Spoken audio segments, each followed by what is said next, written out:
Custodium Lead Ball. Tawagin po natin ang from Moral Development Office. Sino ba ang mga sa inyong pastor? Okay, pakinggan po natin yung 10 minutes na ating laging inilalaan tuwing Lunes o kaya ay kung kailan tayo mayroong flag raising ceremony. Palakpakan naman natin si Pastor Jun Haralbe. Ano po? Baka pwedeng yung ating pong attention, ibaling muna natin dito.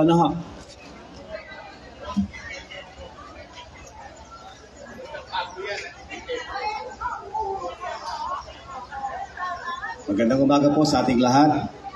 Sa pangalan po ng ating Panginoong Hesus at sa kabuuan po ng Provincial Government of Laguna. Magandang umaga po sa ating lahat. At siyempre po, kapiling na po natin ngayon ang ating pong mahal na Provincial Administrator, Ma'am Admin, Ma'am Karina, and the rest of our department heads and unit heads, sa lahat po ng mga kapwa ko, mga kawani, at siyempre sa ating pong host. Good morning po sa ating lahat. Isang bagay po na napakabuti at tayo po ay nabibigyan ng pagkakataon na makapagbulay-bulay po ng salita ng Diyos. At alam ko po, tayong lahat, pagdating po sa salita ng Diyos ay lagi po tayong aware. Lagi po tayong nagbibigay ng kaunting panahon ng pakikinig at paggalang sa salita ng Diyos. Kaya po, nais po natin na bigyang daan ang salita ng Diyos sa umagang ito. Tayo po sandaling yumuko at samahan niyo po ko sa isang maikling panalangin. Aming Diyos na makapangyarihan sa lahat, sa pangalan po ng aming Panginoong Hesus, kami po ay nagsasama-sama dahil po sa iyo pong kabutihan, Panginoon, sa aming mga buhay. At hayaan mo po, Panginoon, na sa lugar na ito ay ikaw po ay aming mabigyan ng kaluwalhatian, Panginoon. Sapagkat ang sabi mo po sa iyong mga salita, saan man merong 2 o 3 na nagkatipon nang dahil sa iyong pangalan, ikaw ay naroong kasama po nila. Kaya kami po ay nagpapasalamat, Panginoon, sa iyong pong kabutihan at sa iyong mga salita sa aming kalagitnaan, O Diyos, na siyang maging pagpapala, buhay, Panginoon, sa bawat isa. Maraming salamat po. Ito po ang aming panalangin sa pangalan ni Jesus. Amen. Ang salita po ng Diyos ay napakahalaga. Alam po natin lahat, at wala hong pwedeng mag-question about the Word of God. At naniniwala po tayo na ang salita ng Diyos ang siyang nagbibigay po sa atin ng lahat ng ating pong mga pangangailangan. Hindi man po yung ating pong naiisip, yung ating pong sinasabi, pinaniniwalaan po natin, at tayo po ay buong galang na nagsisikap din anuman po ang sinasabi ng kanyang mga salita. Ayon po sa awit 94 sa talatang 12, ang sabi po dito, mapalad ang mga taong tumatanggap ng pangaral. Sila na sa iyo'y tumatanggap ng turo tungkol sa kautusan. Hindi lamang po kautusan, tungkol din po sa kaayusan ng maraming bagay. Pagtuturo, pagtutuwid, pag-aakay daw po sa likong gawain. At yan naman po yung ating pong sinisikap na ma-impose po, maibahagi sa lahat po ng mga tao, hindi lamang po dito sa Provincial Government of Laguna. Maging sa lahat ho ng lugar, kapagkat yan ho ang atas na maituro ang salita ng Diyos sa lahat ng kinapal. Tayo bahagi ho ng mundo na kung saan ay entitled po tayong lahat na mag-benefit ng salita ng Diyos sa ating buhay. Yan ho yung strength ng bawat tao, ang manalig ho sa salita ng Diyos. Kaya napakahalaga po ng salita ng Diyos at dapat pala talaga ay ito po ay marapati natin na bigyan ng pansin, bigyan ng diin sa ating buhay. Pagdating sa salita ng Diyos ay alam niyo po yun, you have to devote yourself sa salita ng Panginoon.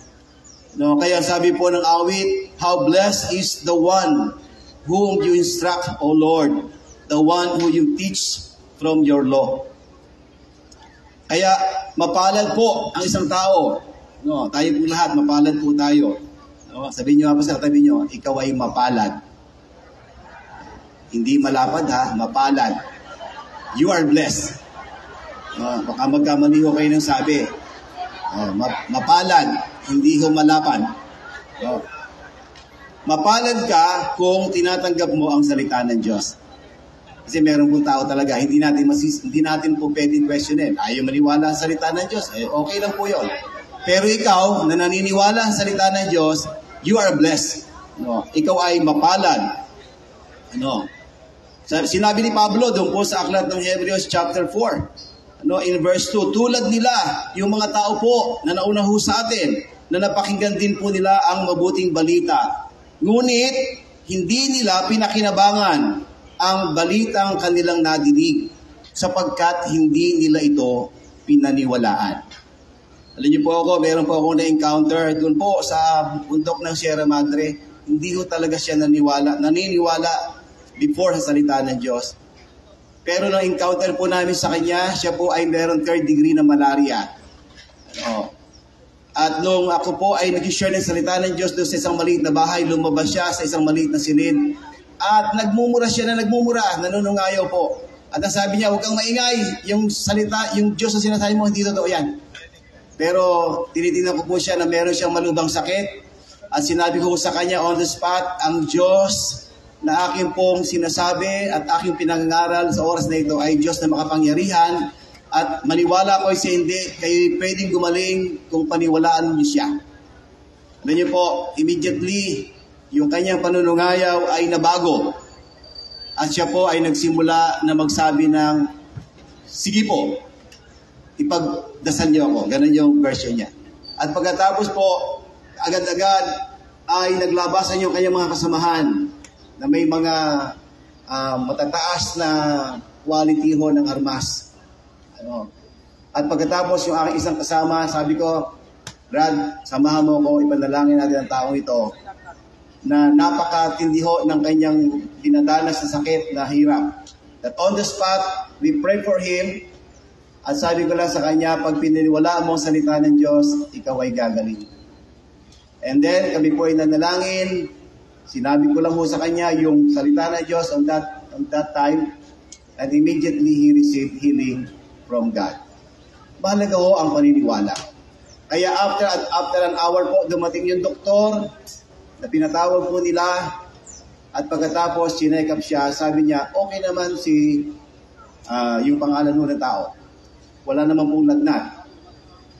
Siguro, kailangan lang ng pahinga. Pero before, ang taas-taas ng lagnat at pagkatapos ay nanginginig sa lamig. Pero sabi ko sa kanya, kapag pinaniwalaan niyo po ang salita ng Diyos, you will receive healing. And he received healing on that day. Kaya mahalaga po ang ating pong paniniwala sa salita ng Diyos kasi mahalaga po siya. Pero yung mga tao, meron talaga mga tao na hindi naniniwala sa salita ng Diyos, kaya hindi nila ginagalang ang salita ng Diyos. Hindi sila sumusunod. Para sa kanila ay normal lang yan.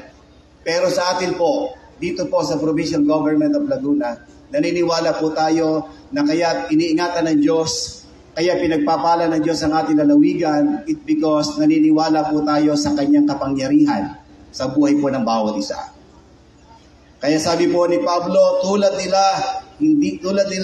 napakinggan din natin ang mabuting balita. Ngunit hindi nila pinakinabangan ang balitang kanilang nadinig sapagkat hindi nila ito pinaniwalaan. Ano po ang nagagawa o nangyayari kung ang salita ng Diyos ay ating pong pinaniniwalaan at ating pong sinasabi? Ano po ang nangyayari? There is a possibility po na pwede hong may mangyaring mga dakilang bagay. Kagaya ho ng sinabi sa Genesis, na una ay nagkakaroon po ng liwanag, nagbibigay ng liwanag sa buhay ng isang tao kung ang salita ng Diyos ay kanyang inaangkin, kanyang sinasalita o sinasabi. Yan lang po ang pwedeng magbigay sa atin ng kasiguruhan na meron talagang mangyayari kung ang salita ng Diyos ay iyo pong bibigkasin, babasahin, paniniwalaan, at ipapamuhay. Sabi po dito, ang salita ng Diyos ay liwanag, ito'y gamit sa buhay na madilim. na kung ang salita ng Diyos ay ipapahayag at ito ay iyong paniniwalaan, ito'y nagdudulot ng liwanag sa madilim na buhay at magbibigay solusyon sa mga problema sa madilim at magulong buhay. Marami hong tao ngayon, talaga hong sobrang naapektuhan po noong pong ating pong nabalitaan po na digmaan sa ating pong mga karatig bansa. At yan ho hindi naman po nakakagulat because it is written. Yung pong mga nangyayari nga is written. Maglalaban-laban po ang mga kaharian sa kapwa kaharian. At syempre, yung mga hindi kasali ay makakasali, maapektuhan, whether we like it or not.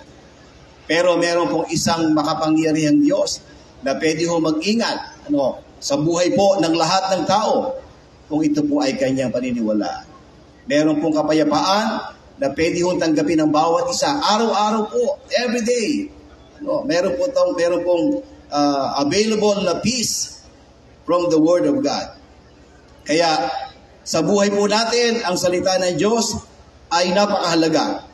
Ito po ay nagpapaliwanag sa ating buhay, sa ating pag-iisip, at sa marami pang mga bagay. Tayo na lang ho ang mag-address kung ano po ang gusto nating mangyari.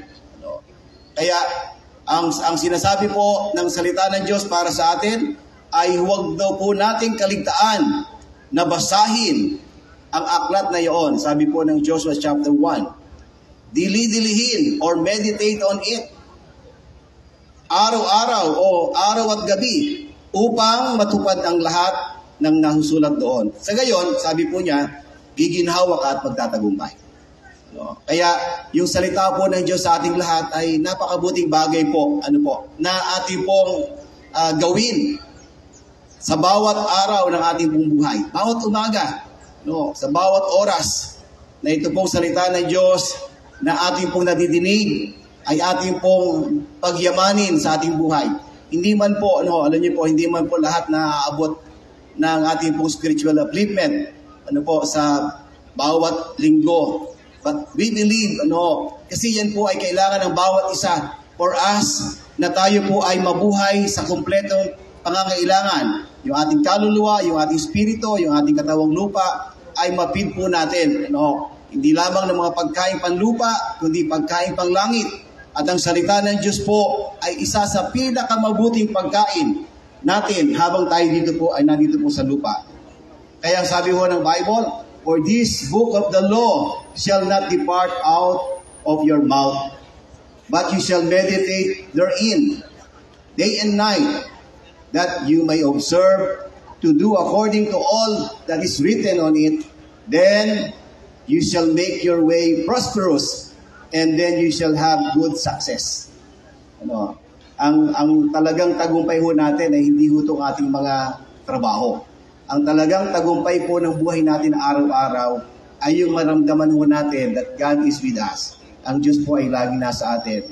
Kasi hindi naman natin alam hanggang kailan mo tayo mabubuhay sa mundo. Ang mahalaga po, araw-araw you are sure sa sarili mo na anytime dumating si Lord sa buhay mo, ikaw ay mapalad sapagkat ikaw ay naniwala sa Kanya.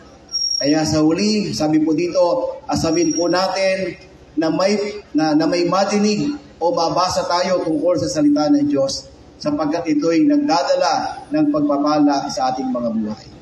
The Word of God says, count your blessing and name them one by one. Kaya sa araw po na ito, sa ating pong pagpapasimula muli ng ating pong buhay, paglilingkod sa Diyos at sa ating mga kapwa-tao, ay ating pong masayang tanggapin ang salita ng Diyos sa ating buhay. Pagpalain po tayo ng Panginoon at magandang umaga po sa ating lahat. Palakpakan po natin ating Diyos. Salamat po. Okay, maraming salamat, Pastor Jun Ralbe. Ngayon po ay dadako na tayo sa pinaka-tambok na bahagi, pinaka-highlights ng programa natin ngayong umaga. Ang nilang pinuno, Engineer Ed. Palakpakan naman natin yung mga taga-cooperative. Ay hindi nyo alam, ang opisina nila yung naandito po sa gilid. Pero doon kayo dadaan sa harapan ha. Meron din pinto sa likod. Okay, tawagin na natin ang magpapadalo ng programa, Pastor Noli S. Balboa, LPT MDC. Nakalagay sa title niya, binasa ko lang. Pastor. Oo. Supervising CDS. Salamat kay Dennis. Siguro, bago po tayo magsimula, kasi may ibinigay pong ibabalita daw muna namin ito para tuloy-tuloy na. So, ipinapabalita po, ito pong local government month celebration this coming October 26. And this event is designed to celebrate the gains and milestone of more than 3 decades of the local government code implementation. In addition, the event will serve as a platform for discussing the direction and prospects of Philippine local governance in achieving the Sustainable Development Goal by year 2030. Pinababalita lang po ito, October 26, Local Government Month Celebration. Sige po, pwede na po tayong magsimula ngayon. Ang Provincial Cooperative Development Office ang siyang naatasan po para pangunahan ang ating flag raising ceremony ngayong araw na ito. At tayo po ay magsisimula sa pamamagitan po ng isang panalangin na pangungunahan po ng aming computer operator, si Mr. Ronald Minalabang.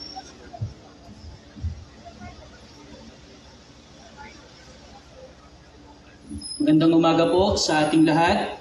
Sa ating pong paglapit ngayon sa Panginoong Diyos, atin pong gunitain yung mga kabutihang ipinagkakalob sa atin ng Panginoong Diyos. Dahil katulad ng itinuro sa ating kanina ng Moral Development Office, ay totoong napakapalad po natin lahat. Panginoon na aming Diyos, banal at makapangyarihan ka sa lahat. Ama, sa umagang ito, tanggapin mo po ang aming mga pagpapasalamat. Salamat dahil patuloy mo kaming pinahihiram ng buhay at lakas. Taglay po namin ang linaw ng kaisipan at naririto kami nagkakatipon upang patuloy na gawin ang aming mga trabaho.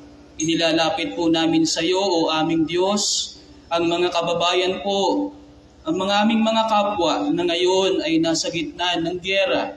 Maanong pakiingatan mo po ang bawat isa sa kanila. Tulungan mo din po, Ama, yung mga naghihirap, mga naaapi at mga nagugutom. Lalo na po yung may mga karamdaman. Ama, naniniwala at sumasampalataya kami. Ikaw ang makapangyarihan sa lahat at ikaw po ang tanging makakatulong sa amin. Nilalapit din po namin, Panginoon, na aming Diyos, ang mga nangunguna sa aming pamahalaan, sa pangunguna ng aming gobernador. Lubhang mahalaga ang kanilang ginagampanan na tungkulin para sa aming sambayanan, lalo na sa aming lalawigan.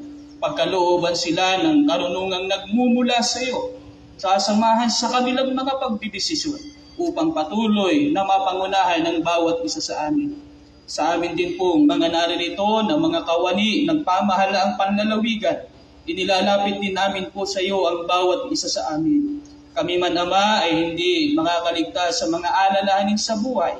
Kami man, Ama, ay may mga pansariling mga problema, may mga karamdaman, inilalapit po namin ang bawat isa sa amin sa iyo.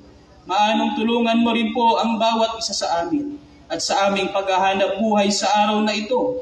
Pansamantala namin iiwan ang aming mga alalahanin sa buhay upang ituon ang aming mga kaisipan, ang aming mga lakas sa paghahanap buhay namin sa pagtulong sa aming mga kapwa.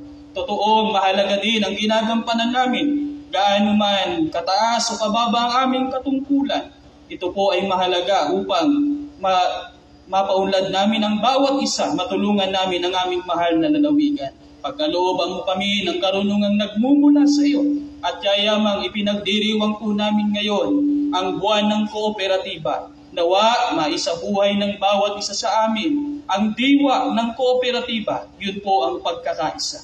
Magkaisa ang bawat isa sa amin na matulungan namin ang aming kapwa at maihatid ang serbisyong tama. Buo ang aming sampalataya at tiwala, dininig mo po ang aming panalangin at papatnubayan kami sa buong maghapon ng aming paggawa. Ang lahat pong ito magalang naming hinihiling sa ngalan ng Panginoong Yesus, ang dakila naming tagapagligtas. Amen.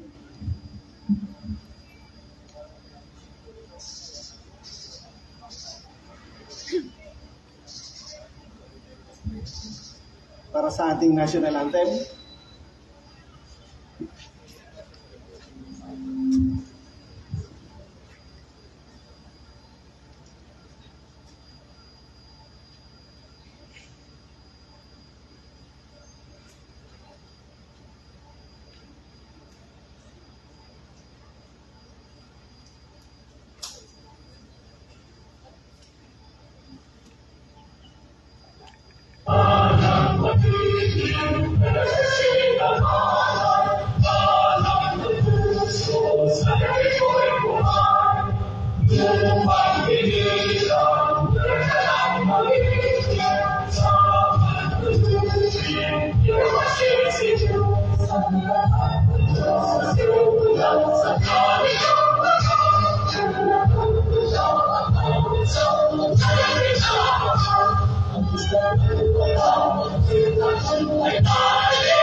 Para po sa panunumpa sa Watawat ng Pilipinas, ang aming Cooperative Development Specialist 2, si Amorsolo Carino, at susundan ang panunumpa ng lingkod bayan ng CDA Cooperative Development Specialist 2, si Miss Saida Arganyosa.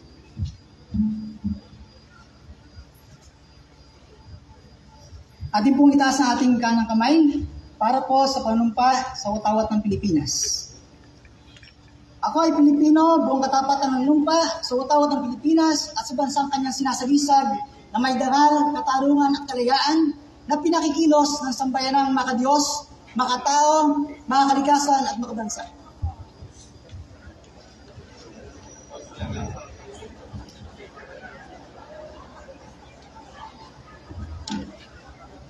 Muli po nating itaas ang ating kanang kamay at sabay-sabay nating bigkasin ang panunumpa ng lingkod bayan. Ako ay isang lingkod bayan. Pangangalagaan ko ang tiwalang ipinagkaloob ng mamamayan.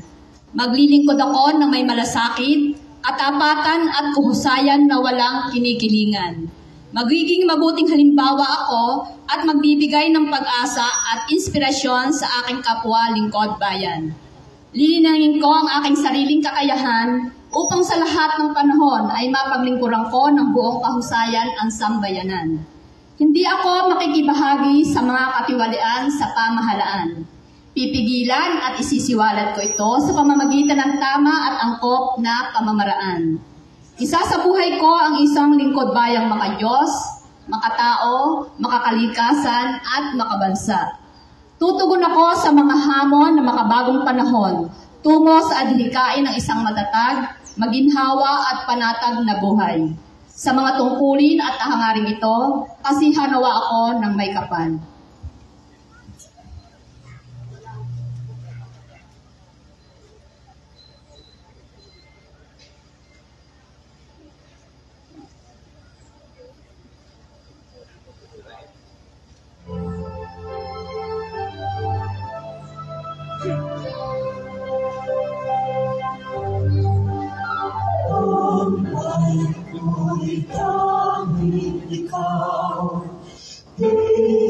Pilipinas kong mahal, ang puso ko at buhay man sa iyong Pilipinas.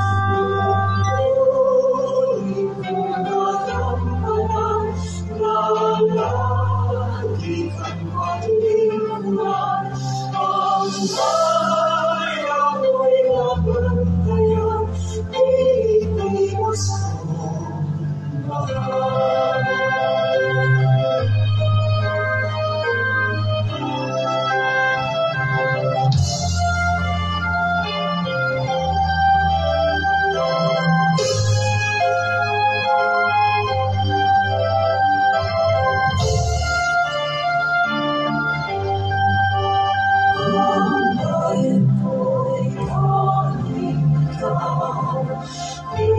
Pilipinas kong mahal, ang puso ko at buhay man sa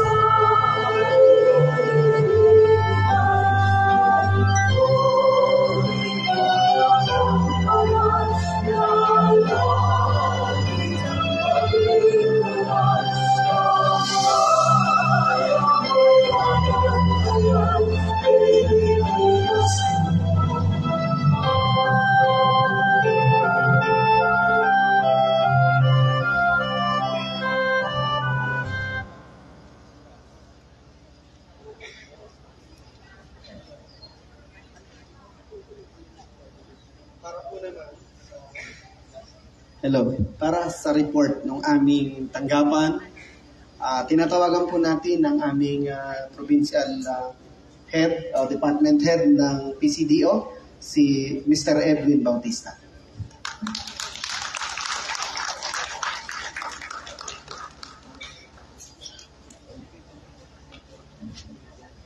Isang maganda at mapagpalang umaga po sa ating lahat.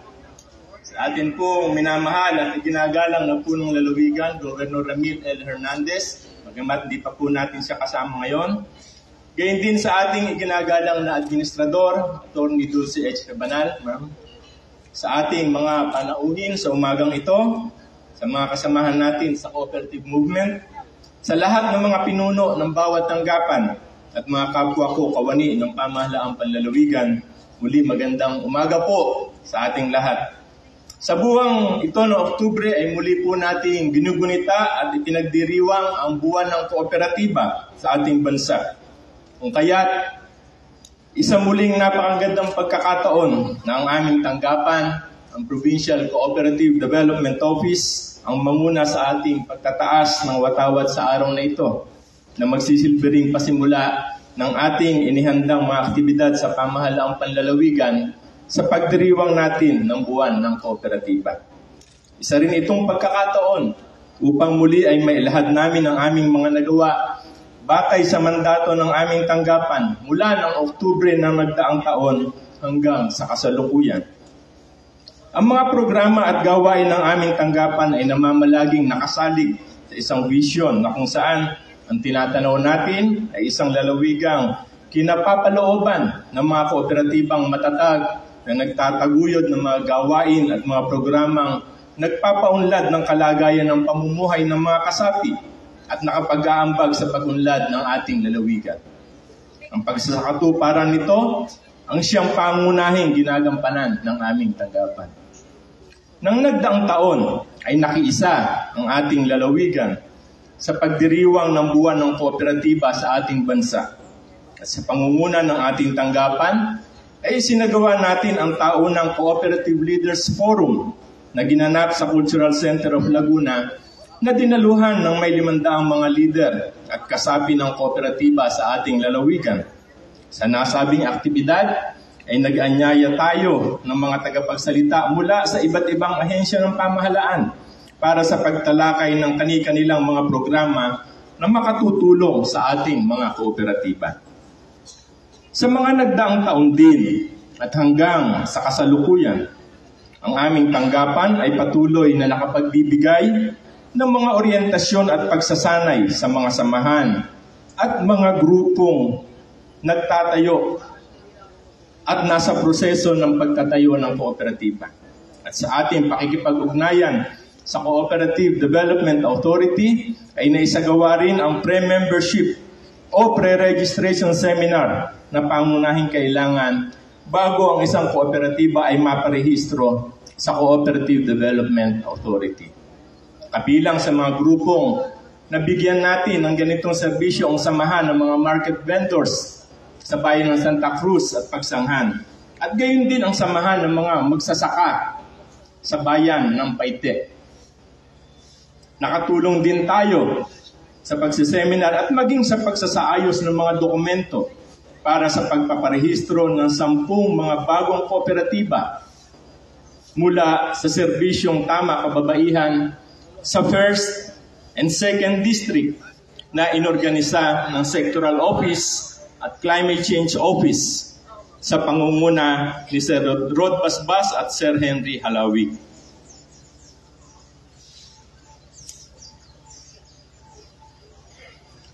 Inaasahan natin na sa taong ito ay mas madaragdagan pa ang bilang ng mga mapaparehistrong kooperatiba na kinabibilangan ng mga kababaihan sa iba't ibang bayan.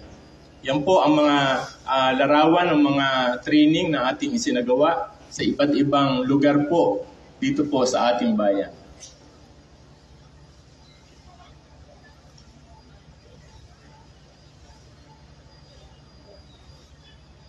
Yan po yung sa Kabinti Tricycle Drivers. Yan po. At ito naman po yung sinagawa nating orientasyon sa ating pong Serbisyong Tama Kababaihan sa 1st District at ganoon din po sa 2nd District, na ito po ang inorganisa ng ating pong Sectoral Office at Climate Change Office.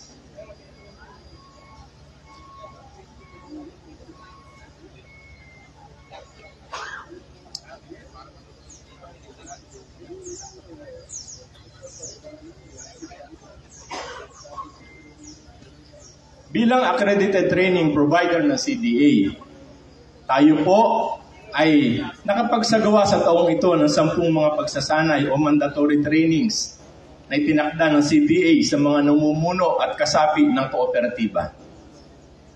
Sa mga nabanggit na training at seminar na aming isinagawa, tayo po ay nakapagsanay ng 48 mga kooperatiba at naturuan ang may kabuuang 428 mga kasapi nito.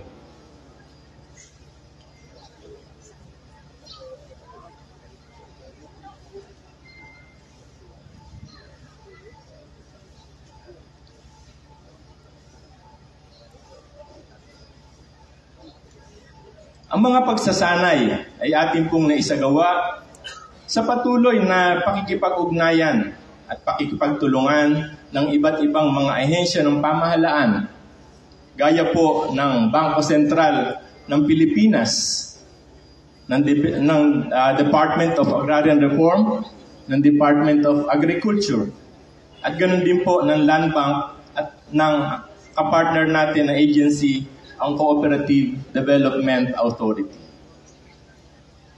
Yan po yung sinagawang General Assembly ng Tulong Sakahan Agricultural Cooperative na ginanap po dito sa Time Plaza.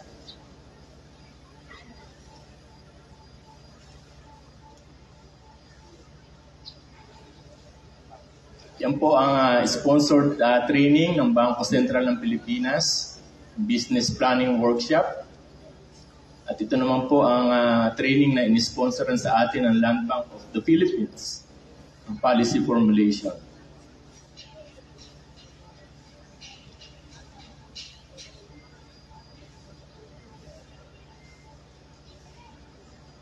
Yan naman po yung sinagawang CDA Compliance Review sa pakikipag-partner po natin na sa Cooperative Development Authority. At upang mapalakas ang kakayahan ng ating mga trainers o tagapagsanay, ay lumahok po ang aming tanggapan sa 2 araw na training of trainers na isinagawa po sa Central Luzon State University. Nagsilbering host ang aming tanggapan sa isinagawang benchmarking activity ng mga kasamahan natin sa Co-op Movement mula sa lalawigan ng Oriental Mindoro at Camarines Sur, na kung saan naging bisita rin natin sila sa idinaos nating Anilag Festival.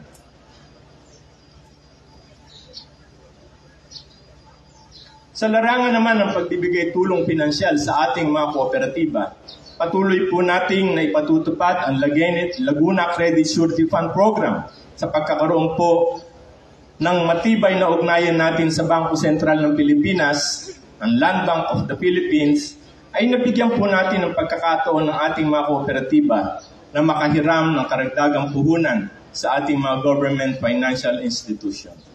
Tampok po sa mga kooperatibang natulungan ng programa ang mga sumusunod: ang Santa Cruz Kalumpang Transport Service Cooperative na napahiram ng 4 na milyon at nakapagpatayo ng sariling gasolinahan.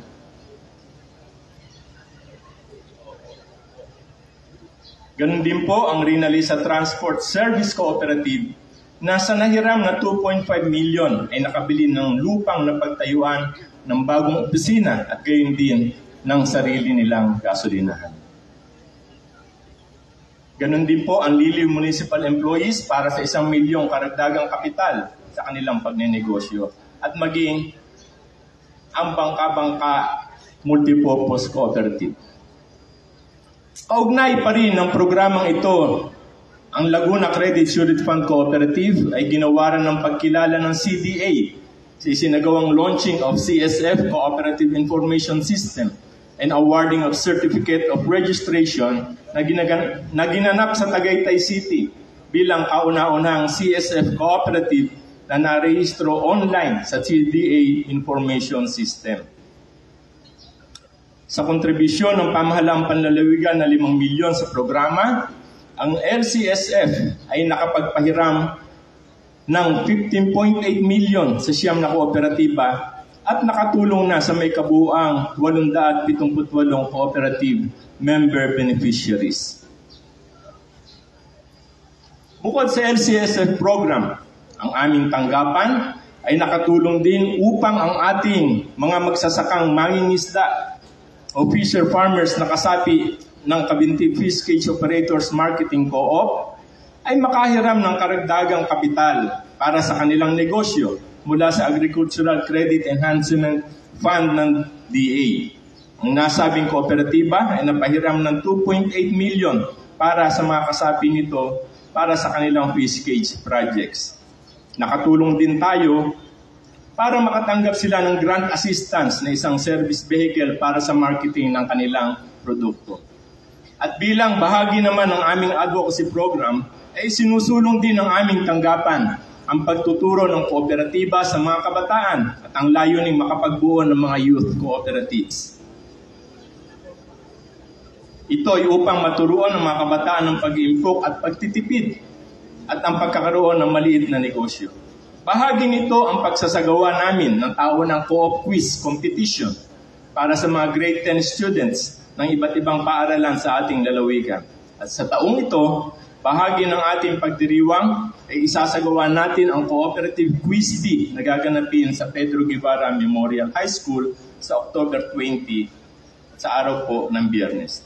Ito ay sa pakikipag-ugnayan pa rin natin sa Department of Education, CDA, at UP Cooperative and Bio-Enterprise Development.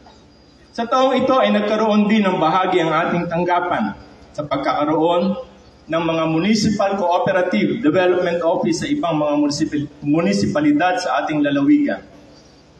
Kabilang dito ang Sabayan ng Pila at Cavinti. Kasunod na rin po dito ang Sabayan ng Santa Maria at Paite. Ito po ay bunga ng pagsusulong natin sa mga lokal na pinuno ng pamahalaan para sa implementasyon ng RA 11535 o ang batas na nilagdaan ng dating Pangulong Duterte na nagtatakda na ang posisyon ng Cooperative Development Officer ay maging mandatory sa municipal, city at provincial level.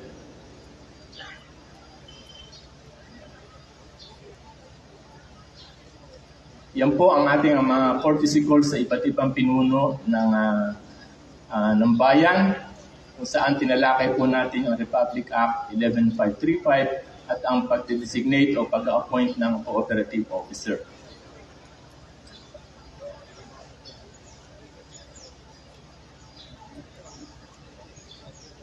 Ang mga programa ng pamahalaang panlalawigan, gayon din ang pagkakaroon ng isang tanggapang nagtataguyod ng mga programang ito ay kinikilala ngayon ng mga pangunahin sa cooperative movement sa ating bansa. Sa katunayan, nitong nakaraang Oktubre 2022, sa ginanap na National Gawad Parangal ng CDA, ang ating lalawigan ay tumanggap ng natatanging parangal at gawad pagkilala naman sa ating gobernador dahil sa ating mga programa sa pagsusulong at pagpapaunlad ng mga kooperatiba.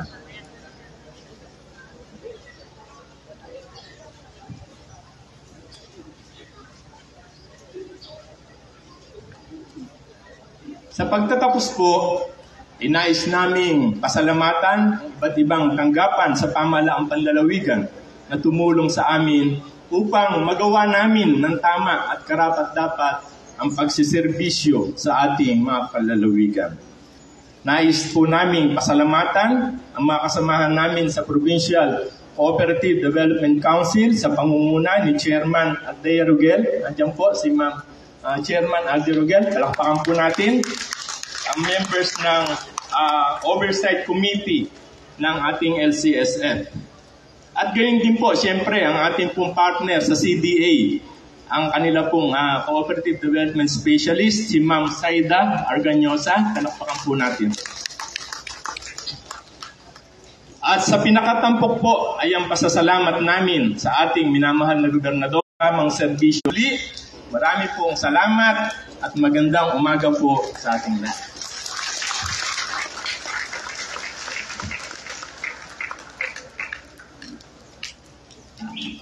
Thank you po. Palakpakan po ulit natin ang co-op office. Alright, good morning. Namiss ko kayo. Nais nating i-recognize po ang ating mga department heads na nandito ngayon. Doc, meron ka bang comment? Para may comment ka. Okay.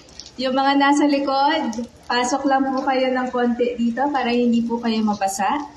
Alright, to recognize the department heads who are with us today, headed by our Provincial Administrator, Atty. Dulce Rebanal, Ma'am Karina Macalos, Sir Rodrigo Basbas, Ma'am Teresa Nieva Reodica, Sir Christopher Sanji, Engineer Maximo Uri, Sir Vivencio Malabanan, Sir Jaime Garcia, Sir Henry Halawi. For the Office of the Provincial Board Secretary, we have our new OIC, Ms. Rosalia Cortez.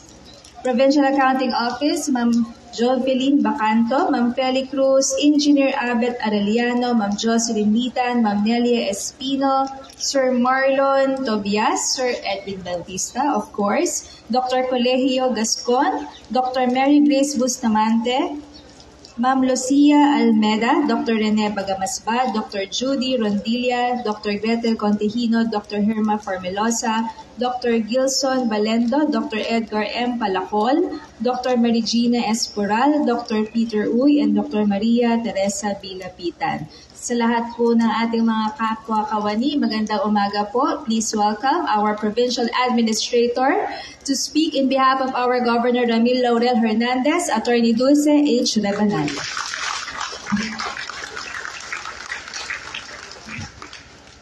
Magandang umaga sa inyo lahat. Of course, sa pangalan po ni Governor Ramil, ayos natin batiin ating mga department heads, mga chief of hospitals, assistant department heads, unit heads, and of course, ang ating mga kapwa, akawani sa pamahalang panlalawigan ng Laguna. Magandang umaga sa inyong lahat. Giniginaw ba kayo? Parang wala kakilos-kilos eh. No? Parang inaantok pa. Inaantok pa ba kayo? Hindi? Okay. Well, anyway, magandang umaga sa ating mga kasama sa Provincial Cooperative Development Office. Of course, kay Edwin Bautista, ang ating department head. Kay Ma'am Aldea Rogel, ang ating chairman ng Provincial Cooperative Development Council. Sa ating po mga members ng Oversight Committee ng Laguna Credit Surety Fund at sa ating mga kasama dyan sa cooperative. Magandang umaga po sa inyong lahat. Congratulations sa inyong accomplishment, Edwin and the rest of the team. Nakita natin how active you are in promoting cooperative system dito sa probinsya ng Laguna. Alam naman natin talaga na ang cooperative is really a catalyst of change at talagang kailangan pa natin talagang maging aktibo sa kooperatiba dahil ito ang magdadala sa atin para sa mas maunlad na ekonomiya sa buong lalawigan ng Laguna. So thank you for all the commitment you have shown sa inyong mga trabaho at nakita natin yan sa inyong ginagawa. Napakaraming training, napakaraming meetings, and talagang napaka-active ng ating cooperative department. So sa inyo, maraming salamat. Thank you for all the support that you have given us all these years. At ating mga kooperatiba, maraming salamat. Ma'am Aldea Rogel, napaka-active niya ni Ma'am Aldea, pati sa mga ating iba-ibang council, no? Member yan si Ma'am kasi siya ay CSO. Okay, sa ating lahat, magtrabaho na tayo. Lunes na naman. Thank you very much. God bless you, everyone. Thank you.